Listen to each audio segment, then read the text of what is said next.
بتائیں کہ P T I کا ہائی کورٹ ججز کے خط پر لارجر بینچ بنانے کا مطالبہ سامنے آ گیا۔ سپریم کورٹ آج خط پر اوپن جوڈیشل انکوائری کا اعلان کرے۔ بیرسٹر گوہر خان نے کہا کہ اسلام آباد ہائی کورٹ کے 6 ججز پر خلاف قانون پریشر ڈالا گیا۔ خط میں لکھا گیا کہ مداخلت ایک قسم کے سیاسی کیسز میں ہوئی ہے۔ خط لکھنے والے ججز کا تحفظ یقینی بنایا جائے۔ عمر ایوب نے پریس کانفرنس میں کہا کہ ججز کا خط انتظامی امور پر چارج شیٹ ہے۔ خط میں واضح طور پر سامنے آیا ہے کہ نشانہ سے بانی پی ٹی آئی ہیں۔ ججز کے خط پر قومی اسمبلی میں بھرپور آواز اٹھائیں گے۔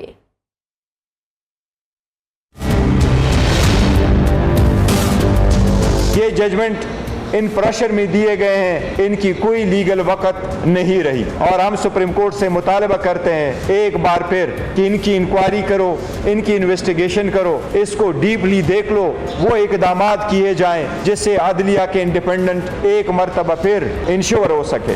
ہم اسی امید کے ساتھ انشاءاللہ تھرو آؤٹ ان کے ساتھ رہیں گے۔ ہم سپریم کورٹ سے درخواست کرتے ہیں کہ اس میٹر کے لیے لارجر بینچ آج ہی کنسٹیٹیوٹ کیا جائے اور اس لیٹر کو عوام کے سامنے لا کے کل سے سپریم کورٹ کا لارجر بینچ اس کی ہیئرنگ شروع کرے۔ یہ در حقیقت پاکستان کے انتظامی امور کے اوپر ایک چارج شیٹ اور انڈائٹمنٹ ہے۔ ہم لوگ انشاءاللہ تعالی اس چیز کو اپنے فورم پہ، جو ہمارا قومی اسمبلی ہے، سینٹ آف پاکستان ہے، صوبائی اسمبلی ہے، وہاں پہ پرزور طریقے سے اٹھائیں گے۔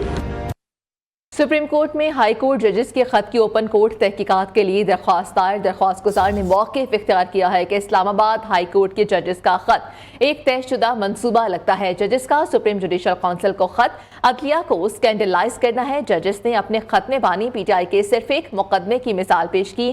سپریم جوڈیشل کونسل ایسے تنازعات کی تحقیقات کا ادارہ نہیں ہے۔ درخواست میں ہائی کورٹ ججز کے خط پر سپریم کورٹ کا بااختیار کمیشن بنا کر انکوائری کرانے کی استدعا کی گئی ہے۔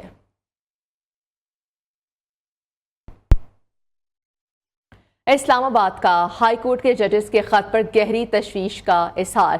ججز کے پیشہ ورانہ امور کی آزادانہ ادائیگی کو یقینی بنانے کا مطالبہ۔ اعلامیے کے مطابق ججز کو دباؤ میں لانے والے افراد کے خلاف کارروائی کی سفارش اسلام آباد ہائی کورٹ بار ادارے کی دوسرے ادارے میں مداخلت کی بھرپور مذمت کرتی ہے۔ ججز کے دلیری اور بہادری کے اقدامات کو سراہتے ہیں۔ بتاتے چلیں کہ ججز کو دباؤ میں لانے والے افراد کے خلاف کارروائی کی سفارش کی گئی ہے۔ اسلام آباد ہائی کورٹ بار کا ہائی کورٹ کے ججز کے خط پر گہری تشویش کا اظہار سامنے آ چکا ہے۔ 5 سال تک جسٹس شوکت صدیقی کے حق میں ایک لفظ تک نہ بولنے والوں کے ضمیر اچانک کیوں جاگ گئے؟ ان جج صاحبان کو دھمکیاں دینے والوں کو سزا دینے کا اختیار خود ان ججز کے پاس تھا۔ مسلم لیگ نون کے سینیٹر عرفان صدیقی کا ججز کے خط پر رد عمل کہا۔ اسلام آباد ہائی کورٹ کے سینئر ترین جج نے اپنے سے جونیئر ججوں پر اثر انداز ہو کر یہ خط لکھوایا ہے۔ سپریم جوڈیشل کونسل ایجنسیوں کے نہیں، ججوں کے محاسبے کا فارم ہے۔ سنا ہے کہ اب ضمیر جاگ گئے ہیں، مبارک ہو۔ نون لیگ کے سینئر رہنما خواجہ سعد رفیق کا ججز کے خط پر رد عمل۔ سوشل میڈیا پر جاری بیان میں سعد رفیق نے مزید کہا کہ اکتوبر 2018 میں ہم دونوں بھائی ضمانت کے لیے اسلام آباد ہائی کورٹ میں پیش ہوئے۔ 2 معزز جج صاحبان نے ہمارا تمسخر اڑایا۔ حکم ضمانت نہ دینے کا تھا، تسلیل اضافی کارروائی تھی۔ یاد ماضی عذاب ہے یارب، سابق وفاقی وزیر کا طنزیہ رد عمل۔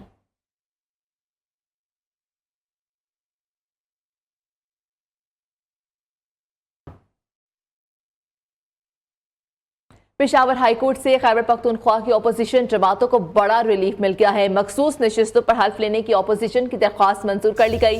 پشاور ہائی کورٹ کے 2 رکنی بینچ نے محفوظ فیصلہ سنا دیا ہے۔ بتاتے چلے محفوظ فیصلہ سنا دیا گیا ہے۔ پشاور ہائی کورٹ سے خیبر پختونخوا کی اپوزیشن جماعتوں کو بڑا ریلیف مل گیا۔ مخصوص نشستوں پر حلف لینے کی اپوزیشن کی درخواست منظور ہو گئی۔ پشاور ہائی کورٹ کے 2 رکنی بینچ نے اس کیس کی سماعت کی اور فیصلے کو محفوظ کر دیا گیا ہے۔ محفوظ فیصلہ سنا دیا گیا ہے۔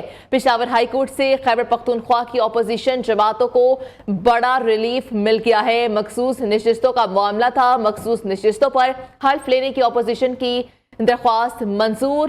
पेशावर हाई कोर्ट के 2 रुकनी बेंच ने महफूज फैसला सुना दिया है। पेशावर हाई कोर्ट से खैबर पख्तूनख्वा की अपोजिशन जमातों को बड़ा रिलीफ मिल चुका है। बताते चले बड़ा रिलीफ मिल चुका है और मखसूस नशिस्तों पर हल्फ लेने की अपोजिशन की दरख्वास्त मंजूर। पेशावर हाई कोर्ट के 2 रुकनी बेंच ने महफूज फैसला सुना दिया है। पेशावर हाई कोर्ट से केपीके की अपोजिशन जमातों को बड़ा रिलीफ मिल चुका है। मुल्क दुश्मनों का हर जगह ताकुब किया जाएगा। वजीर आजम की ज़ेर सदारत इजलास में फैसला। आला सतह इजलास में चीनी बाशिंदों की सिक्योरिटी यकीनी बनाने के अज़म का इजहार किया गया।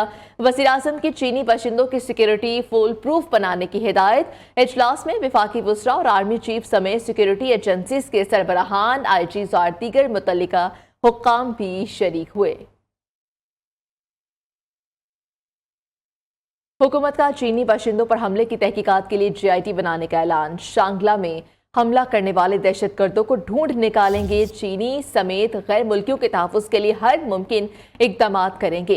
वज़ीर इत्तलात अता तारड़ की प्रेस कॉन्फ्रेंस, कहा कि CPEC पाकिस्तान की लाइफ लाइन है। दहशतगर्दी के नासूर को जड़ से उखाड़ फेंकेंगे।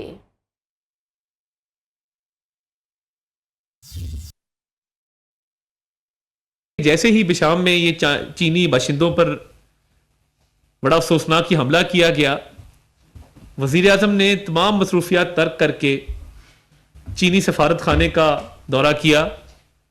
चीनी सफ़ीर से इजहार ताज़ियत, इजहार अफसोस किया और इस अफसोसनाक वाक़े की न सिर्फ मजम्मत की बल्कि इसकी तहकीकात के हवाले से यकीन दहानी कराई कि ये दहशतगर्दी की जो जंग है, दहशतगर्दी का जो नासूर है, इसके खात्मे के लिए हम पूरी तरह पुरज़म हैं। हम पूरी तरह कमिटेड हैं इस कॉज के साथ। CPEC के हवाले से आप जानते हैं हमारी लाइफ लाइन है। ट्रेड रूट का, ट्रेड कॉरिडोर का बनना गवादर तक, जिससे लोगों को जरिया माश भी मिलेगा, जिससे नौकरियां जो हैं वो भी मिलेंगी, जिससे रोजगार में इजाफा होगा, महंगाई में कमी होगी। और हम समझते हैं कि वज़ीर आज़म का पेट्रोलियम मसनूआत और दीगर अशिया की स्मगलिंग पर नोटिस। शहबाज शरीफ ने अहम इजलास आज तलब कर लिया। वज़ारत दाखिला, तवानाई और सनत व पैदावार के हुकाम ब्रीफिंग देंगे। मज़ीद तफसीलात आपको बताएं कि शहबाज शरीफ ने अहम इजलास आज तलब कर लिया है, जिसमें शहबाज शरीफ को ब्रीफिंग भी दी जाएगी और वज़ीर आज़म का पेट्रोलियम मसनूआत और दीगर अशिया की स्मगलिंग पर नोटिस, जो कि नोटिस लिया गया है, उस पर ब्रीफिंग दी जाएगी, जिसमें वज़ारत दाखिला, तवानाई और सनत व पैदावार के हुक्काम ब्रीफिंग देंगे। वज़ीर कानून और अटॉर्नी जनरल की चीफ जस्टिस काजी फायज़ ईसा से मुलाकात हुई। ज़राए के मुताबिक मुलाकात में इस्लामाबाद हाई कोर्ट के जजेस के खत का मामला ज़ेर गौर आया। मुलाकात चीफ जस्टिस पाकिस्तान के चैम्बर में हुई है। वज़ीर कानून और अटॉर्नी जनरल की चीफ जस्टिस काजी फायज़ ईसा से मुलाकात हुई। ज़राए के मुताबिक मुलाकात में इस्लामाबाद हाई कोर्ट के जजेस के खत का मामला ज़ेर गौर आया। मुलाकात चीफ जस्टिस पाकिस्तान के चैम्बर में हुई है। और अब बात करते हैं मौसम के हवाले से, तो शहर इक़्तिदार में काले बादलों के डेरे, ठंडी यकबस्ता हवाओं ने मौसम खुशगवार बना दिया। आज से मगरिबी हवाओं का सिलसिला मुल्क के बेशतर अजला में दाखिल होगा। महकमा मौसमियात ने कहा है कि आज से जारी होने वाली बारिशों का सिलसिला आइंदा 3 रोज तक जारी रहेगा। इस्लामाबाद के मौसम की सूरत हाल पर बात करेंगे, आयशा शुएब हमारे साथ हैं। आयशा शुएब, इस्लामाबाद का मौसम कैसा रहेगा दिन भर, बताइएगा। जी बिल्कुल, शहर इक़्तिदार में उतरा है कमाल का मौसम। आसमान पर सुरमई बादलों के डेरे और इसके साथ साथ हल्की हल्की बारिश का सिलसिला भी जारी है। यकबस्ता हवाएं भी चल रही हैं। महकमा मौसमियात की बात कर ली जाए तो महकमा मौसमियात का कहना है कि आज से मगरबी हवाओं का सिलसिला मुल्क के बेशतर इलाकों में दाखिल होगा और बारिशों का सिलसिला जो है आइंदा 3 रोज़ तक जारी रहेगा। महकमा मौसमियात का कहना है कि मगरबी हवाओं के सिलसिले के बाद न सिर्फ जुड़वा शहरों में बल्कि पंजाब के बेशतर अजला और इसके साथ साथ सिंध के बेशतर अजला में भी बारिशें जमकर होंगी। मौसम इस्लामाबाद का खासा सुहाना और खुशगवार है, जबकि बारिशों का सिलसिला आइंदा 3 रोज तक जारी रहेगा। जी।